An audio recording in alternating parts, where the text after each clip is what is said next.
F Marion Crawford, an introduction. Frances Marion Crawford, an only child, was born on 2nd of August 1854 at Bagni di Lucca in Italy. He was a nephew to Julia Ward Howe, the American poet and writer of the Battle Hymn of the Republic. Crawford was educated at St Paul's School, Concord, New Hampshire, and then on to Cambridge University, the University of Heidelberg, and the University of Rome. In 1879 he went to India to study Sanskrit and then to edit the Indian Herald. In 1881 he returned to America to continue his Sanskrit studies at Harvard University. His family became increasingly concerned about his employment prospects. After an attempt at a singing career as a baritone was ruled out, he was encouraged to write. In December 1882, his first novel, Mr. Isaacs, was published and was an immediate hit, as was his second novel, Dr Claudius, in 1883. In October 1884, he married Elizabeth Berdan, and encouraged by his excellent start to a literary career, they returned to Sant Agnello, Italy, to make a permanent home, buying the Villa Renzi that then became Villa Crawford. In the late 1890s, Crawford began work on his historical works, which would later include Corleone in 1897, the first major treatment of the Mafia in literature. Crawford is also exceedingly popular and anthologized as a short story writer of bizarre and creepy tales. In 1908 came his classic, The Screaming Skull. Without doubt, its unsettling nature is heightened as the listener is drawn into the story by its narrator.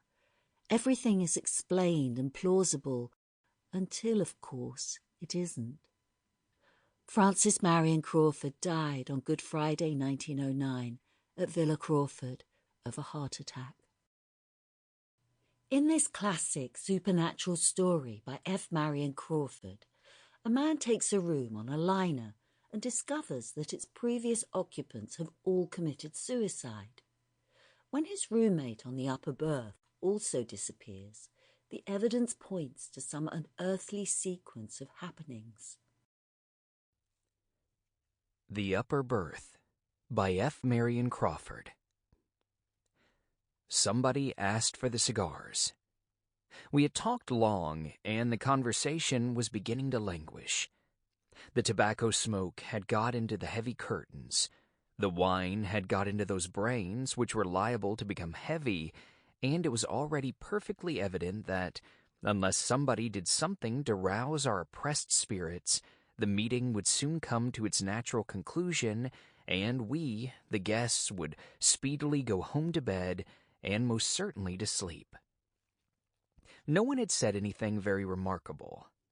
It may be that no one had anything very remarkable to say. Jones had given us every particular of his last hunting adventure in Yorkshire.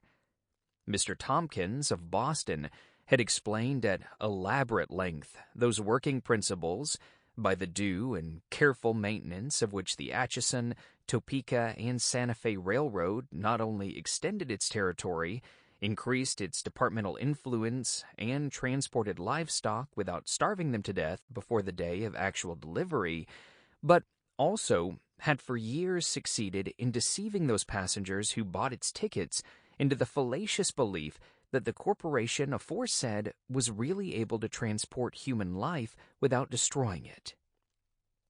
Signor Tombola had endeavored to persuade us by arguments which we took no trouble to oppose that the unity of his country in no way resembled the average modern torpedo, carefully planned, constructed with all the skill of the greatest European arsenals, but, when constructed, destined to be directed by feeble hands into a region where it must undoubtedly explode, unseen, unfeared, and unheard, into the illimitable wastes of political chaos. It is unnecessary to go into further details. The conversation had assumed proportions which would have bored Prometheus on his rock, which would have driven Tantalus to distraction, and which would have impelled Ixion to seek relaxation in the simple but instructive Sample complete. Ready to continue?